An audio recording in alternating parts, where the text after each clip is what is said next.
Hey guys, welcome back to Talk to Yue. In this video, we're going to cover part of the HSK 3 reading section. In particular, we're going to be doing section 2. This section consists of 2 pages where you have to insert a word into the correct sentence. This is also the last type of exercise from my HSK 3 step-by-step simulation series.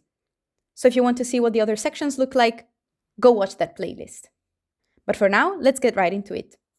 So as you can see, we have 5 sentences, and we have 6 words that are assigned a letter from A to F.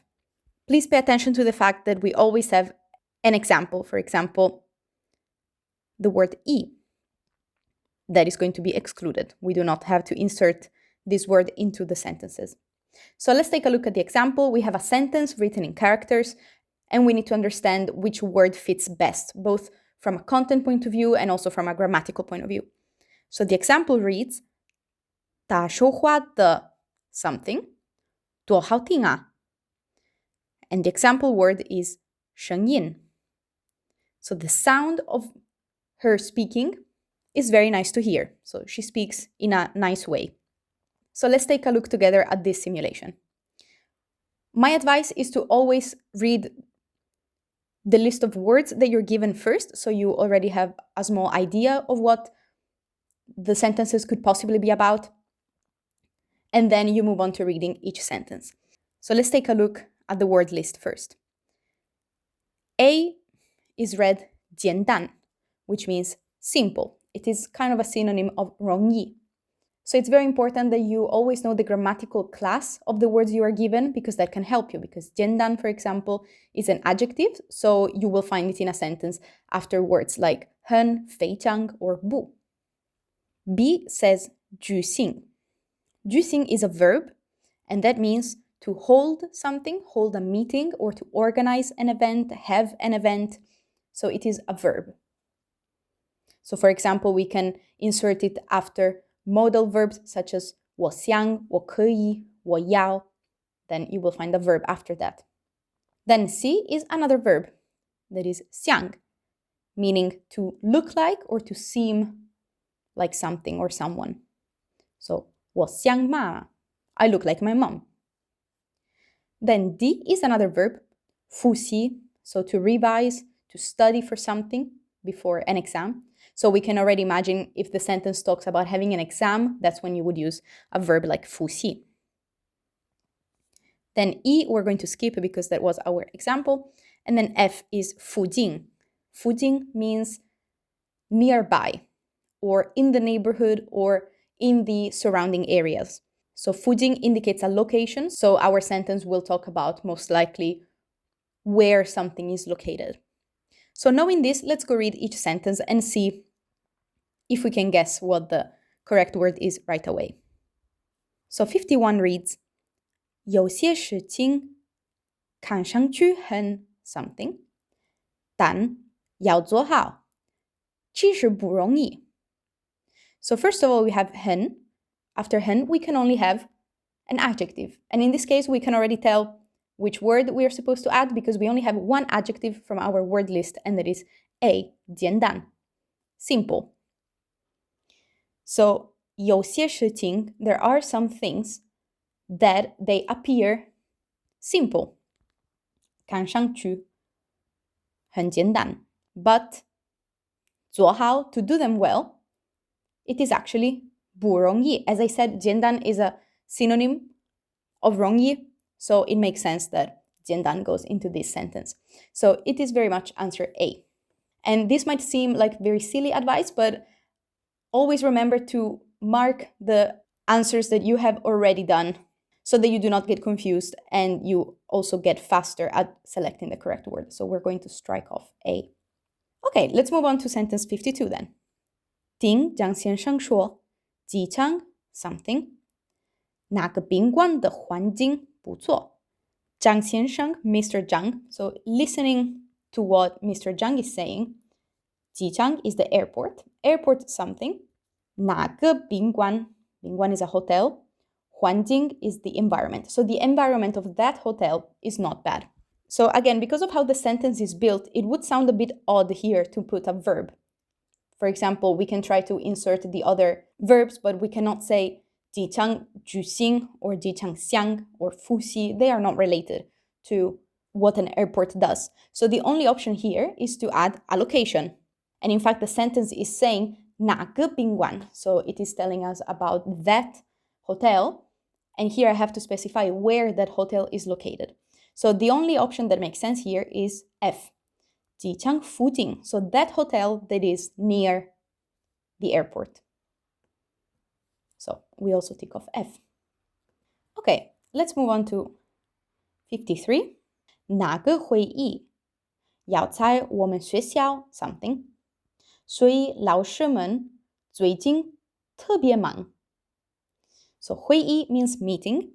So that meeting, and then we have 在我们学校 in our school. So that meeting 要 has to, we're missing a verb. As I said, sometimes verbs are preceded by modal verbs such as 要. So here we are going to need a verb. Otherwise, this part of the sentence doesn't make sense. And then the sentence continues saying 所以 therefore 老师们最近 so the teachers recently have been 特别忙 particularly busy. So we need a verb, and all the options we have left are indeed verbs. 举行想复习. So I need to understand which verb is related to 会议, a meeting in my school. And the only verb that is related to meetings is indeed 举行, to hold a meeting, to have a meeting. So if I read the sentence, 那个会议要在我们学校举行. So we have to organize that meeting at our school. So our teachers are very busy. So it is option B. And then let's look at the last two sentences. 他和他妈妈唱得真 something. Jen introduces an adjective, a bit like 很, 非常. So her and her mom 唱得, they became very something. So I have to pick between 想 and 复习. 复习 does not make sense. We're not talking about revising or studying for an exam. So it is 想. They look like each other. They grew up to look alike. So here 想 is a verb, but it can also be used as an adjective, as in this sense. So you need to always be a bit flexible with how you interpret your characters. So it is C. Her and her mom really look alike. 真像啊. And then last sentence, we already know that the only word we have left is 复习. So let's see if we did everything correctly and if 复习 makes sense in this sentence. 明天上午考书写，你 something 的怎么样了? So we are talking about 考 from 考试. So we have a test of 书写, of math. So tomorrow morning, there is a math test. You, something 的. So this 的 comes after a verb. So it is correct. We have a verb like 复习, and it also makes sense. 你复习得怎么样了? How did you revise? So we did everything correct. So even the last option fits from the point of view of meaning and also of grammar. So that is how you go about this kind of exercise. These are only 5 questions. The entire section 2 comprises 2 pages like this. So we have done the first half, so let's go do the second half. And again, you have to be careful because the second half also includes an example that we have to strike off. We can already see, 例如. The exercise works in the same way. The only difference is that before we had only one sentence, here we have kind of like a dialogue or a question and an answer. So each line is slightly longer and takes a little bit more time to read. So the example says, 你有什么 something?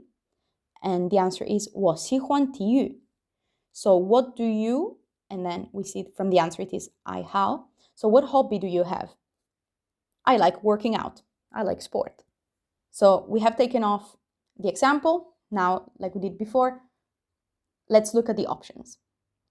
Option A is 终于, meaning finally. 终于is an adverb, so 终于 comes before a verb. So something finally happened.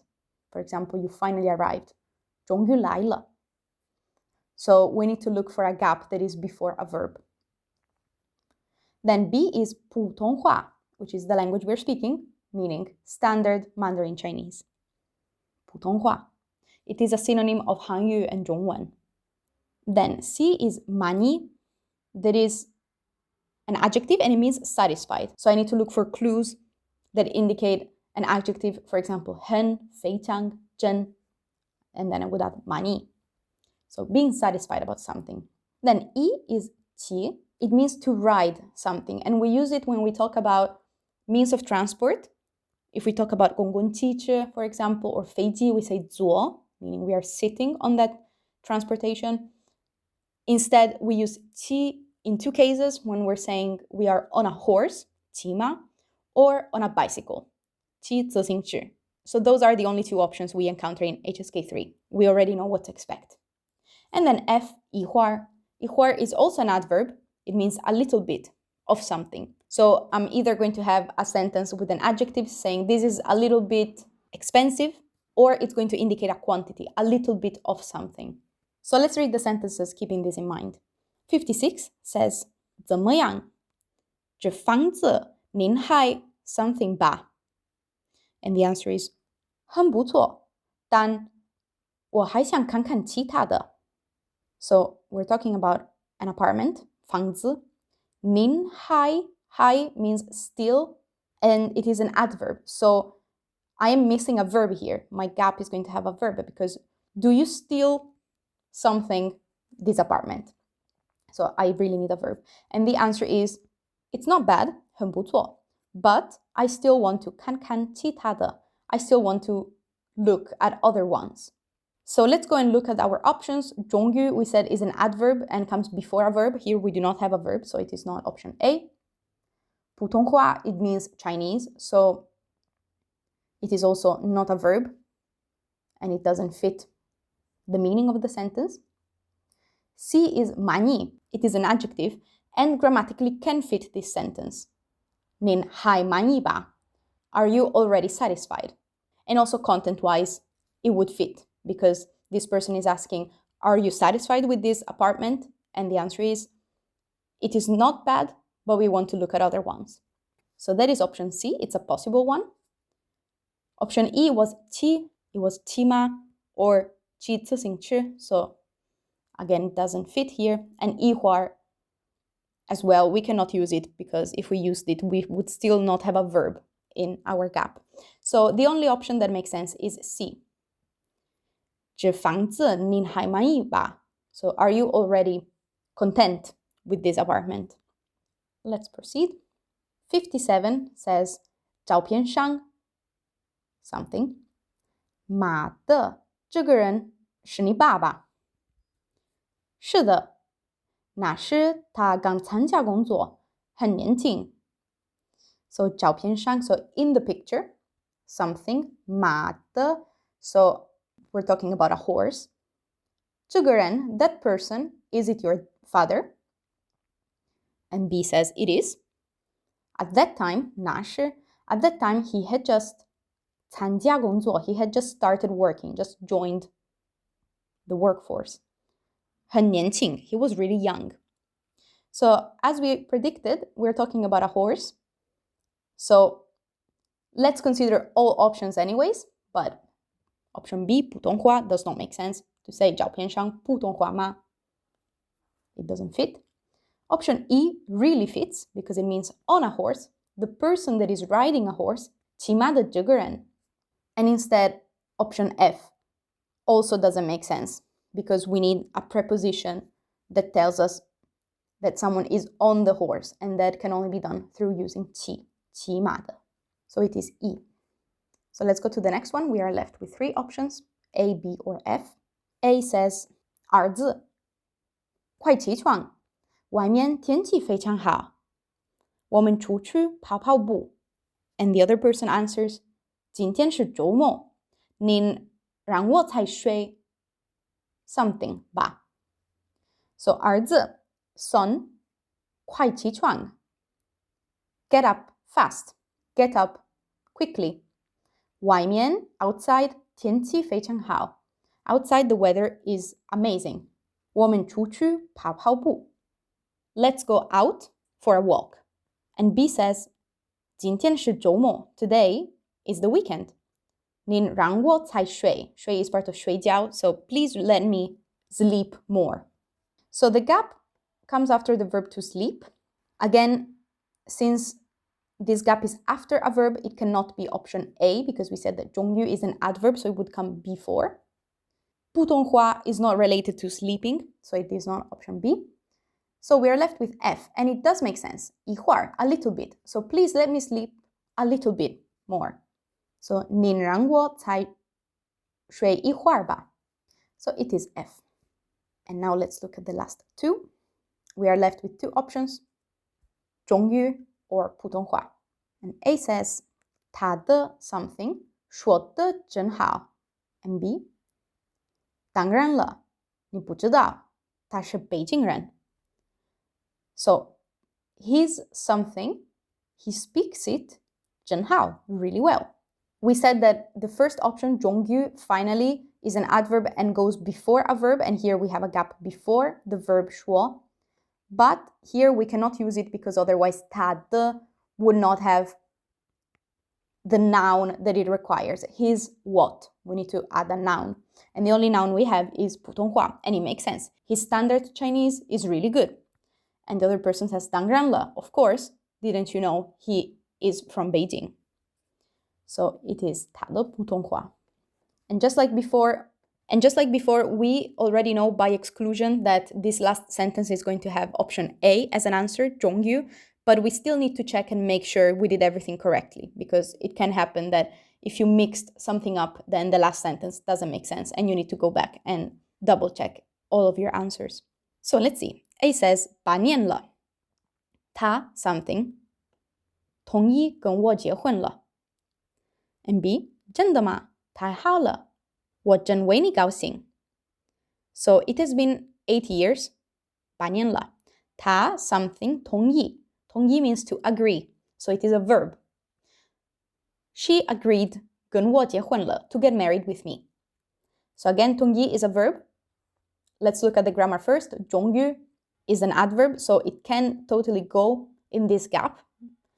She finally agreed. And also meaning-wise, it makes sense because it has been 8 years. She finally agreed to get married with me.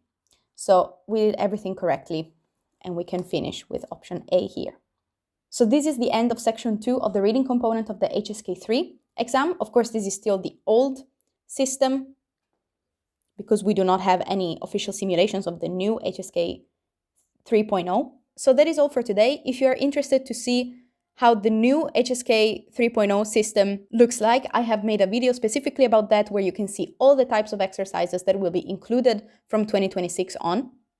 So make sure you check it out so you do not have any surprises in your next HSK exam.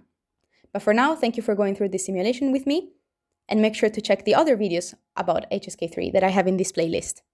So best of luck in your Chinese learning journey, and as always, 再见!